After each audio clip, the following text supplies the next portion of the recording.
So this tomato plant here, I found growing in my driveway. It was all of maybe 4 inches tall, and I have a very dry, gravelly driveway. Very bony. A lot of rocks, a lot of big rocks. And I don't know what it is. I know it's a tomato plant, and it's looking a whole lot better than it was because I've been paying attention to it, right? So I'm sure that came from a seed from a tomato that was thrown out for my birds. And so I have no idea what kind of tomato it is, if it'll even bear tomatoes, and what kind of tomatoes it will fruit out. So we're going to keep an eye on that, but it's looking a lot better. It was all yellow, and it had been driven over a few times, folks, or stepped on. So we're gonna see how that fares and what tomatoes we get. Hey folks, back again. Welcome back. Thank you for being here. This is going to be quite a bit different than what I've been talking about. Now, I debated and debated and debated, and I'm like, well, people already think I'm a whack job anyway, so I'll just give them more ammunition, right? So, all growing up, we lived in the woods, right? We were just country girls. We knew our way around the woods. We knew what plants were edible, what plants weren't. We knew how to work in the garden and haul wood and haul water, and we just knew how to hunt. We knew how to fish. So we just knew how to live without running water, all of that. So it was just, that's all we knew. That's all we knew. We didn't think we were any different than anybody else, but it taught us girls how to be good, hard, strong workers, right?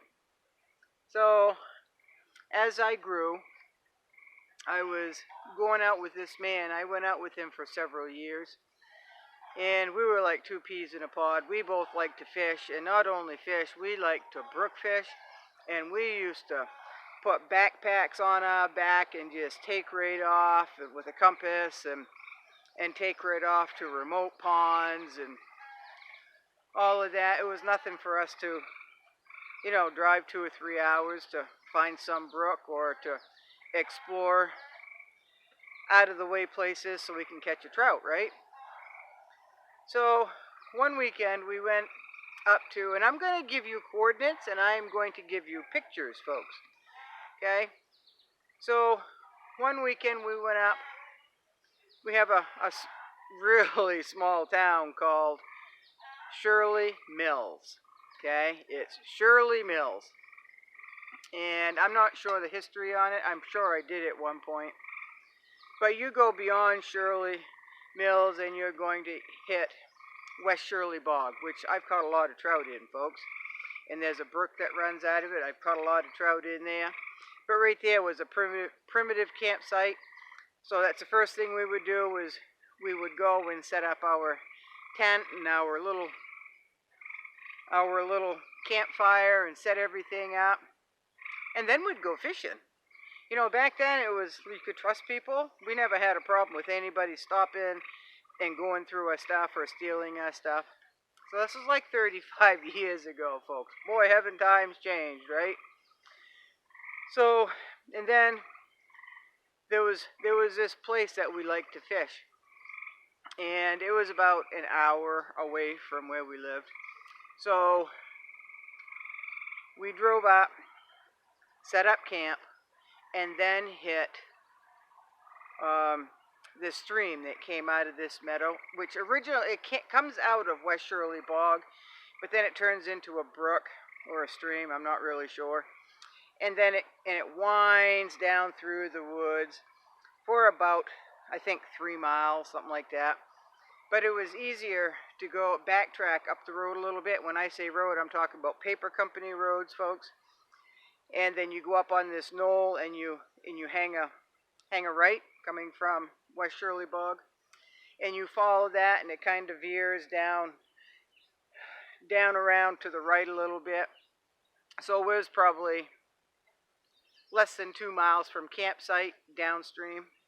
So there was a wooden bridge there, so we always parked right there and grabbed everything we needed and walked a third of a mile upstream. Walked up there, and it's very, very pretty. It's got a lot of ledge, exposed ledge, and it's a nice place to sit and have a picnic.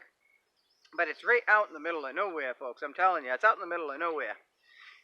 But we weren't interested in picnics. We wanted to catch some fish.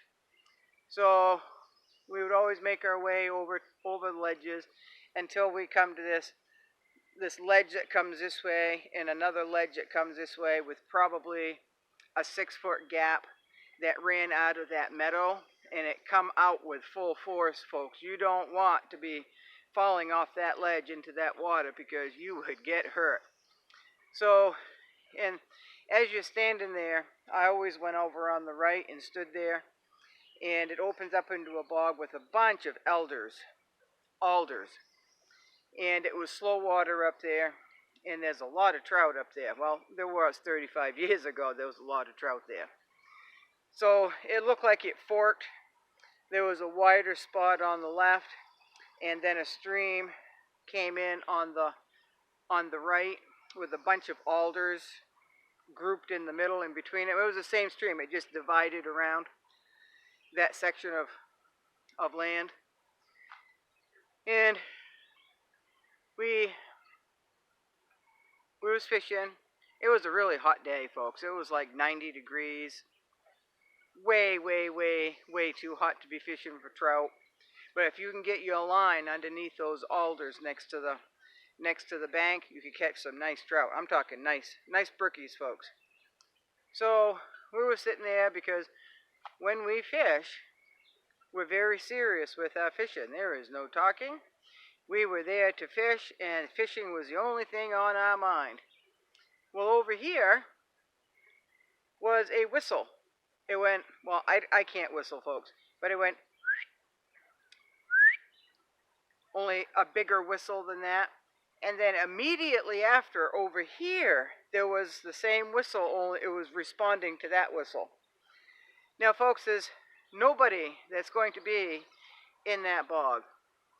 You can't even get into that bog without almost drowning. There's no place to stand out there. It's alders. You would have to be standing on alders in order to even get out in there. You would have to literally be like Tarzan. You would have to hold on to an alder, stand on it, or bend it alder over, stand on it, hold on to another one, and hope you didn't tip over, right? So there's no way possible that was a human that whistled. And the response over here, there was a bank, but that was like probably 50, 60 feet of the thickest alders you can even imagine. So we just we both looked over to that whistle, and then that one responded. We both looked over, and we both just looked at each other and went, and then we kept on fishing. We didn't think anything of it. We knew it wasn't man. You know, it's hindsight is 20/20, right? So it was too big for a bird, and it was only one whistle, and there was only one whistle. And we're like, well, long as they don't bother us, whatever it is, long as it doesn't bother us, we're good. And we kept fishing. Well, we caught our limit. Then we walked back to the vehicle and went up to the campsite, cooked the fish. I think we had hash browns or something. I don't know what we had, but we had something to go with the fish, and probably a can of string beans. And then we would just sit around the campfire and talk, and it was very relaxing, folks. And across the very narrow dirt road back then was this great big long West Shirley bog. So we had the canoe with us, and the plan was we'd get in the canoe first thing in the morning and fish up the bog until we caught our limit, which we always did, and then come back and then just hang around hang around and hike and explore all these dirt roads after that for the rest of the day, right? So we decided we would walk into Little Moxie Pond. Now that was beyond the campsite. You go up there and you take a right, and there's a little brook there. And we didn't bring our fishing poles, folks. We already caught a limit. But we just wanted to see if it was accessible, if anything, if could we haul the canoe in there? Was it good walking? Did it even look like it was good fishing? Could you even get to the edge of the pond to fish? We didn't know. Neither one of us had been there. So we found that didn't look very good. So we continued on till we got to this chopping in this little narrow piece of water. It was a stream. It was very cold stream. It was very, very cold stream. And the water was very clear and it had a gravel bottom. But it wasn't very deep. It was only like 6 or 8 inches deep in that one spot. So the next morning we went back there and I caught a 10-inch trout right there beside the road. So we're like, well, maybe this is promising. So we found it not very easy to walk down the brook. So what we did was there was a chopping there at the time, and the chopping was a bitch to walk through, let me tell you. But we finally made our way to the other end of the chopping, and the guy I was with was fishing over here. That's what we did. One would go one way, one would go the other way. When we caught a limit, we would come back to where we separated and just wait, right? Well, I went down in there and I could hear this bigger body of water, and it sounded like it was shallow. But the sun was very bright again that day, and there was a big mass of alders. So I knew it was bright, so I knew the shadow was wrong. I didn't want the sun to put a shadow cast on the water where I was going to fish. I wanted undisturbed. So I stood there and I baited my hook with a worm. And as I was baiting the hook, I heard something wading in the water on the other side of the alders. Well, again, it was very bright, folks. So I'm like, I couldn't see anything. I'm like, well, maybe it's a moose. Maybe who knows what it is. There was no evidence of any other man up there whatsoever. So I kind of making my way through the alders, and I parted the alders, folks, and there was this thing that was black, and it was bent over, and it was about 10 feet from me.